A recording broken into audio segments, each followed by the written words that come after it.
Llévame a donde vas. Y para entrar nuevamente en contacto con Sergio Valdés desde el Poder Judicial. Sergio, ¿qué resultó en base a estas audiencias?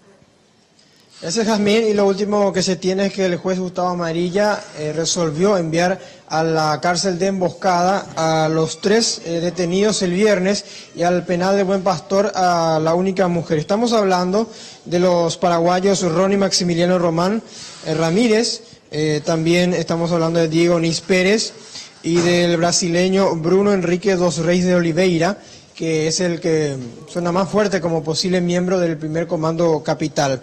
El juez Gustavo Amarilla había conversado primeramente con algunas autoridades penitenciarias para ver dónde sería el lugar más seguro, teniendo en cuenta que hay muchas cárceles abarrotadas en la actualidad.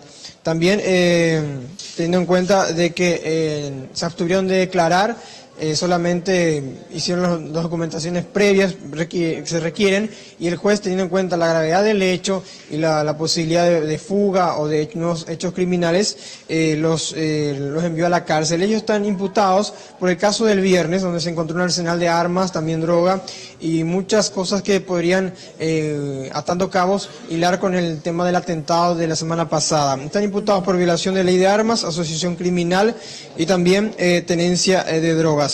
La mujer, hablamos de Ruth Natalie Echagüe, va a pasar al Buen Pastor. Ella sería la mujer que estuvo alquilando la vivienda para estos hombres.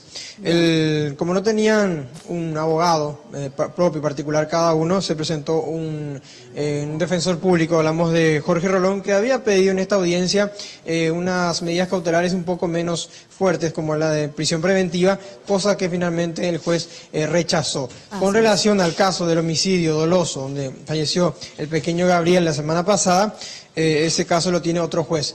Lo que él dispuso solamente ahora es enviar a prisión, teniendo en cuenta el allanamiento que hubo el viernes, y la Fiscalía va a estar de una u otra forma ya hilando los cabos para ver la forma de si son estas las personas que estuvieron involucradas o no en el terrible atentado de la semana pasada. Perfecto, muchísimas gracias, Sergio. Completa la información y por supuesto la vamos a estar ampliando también en nuestros próximos servicios informativos. Llévame a donde vas.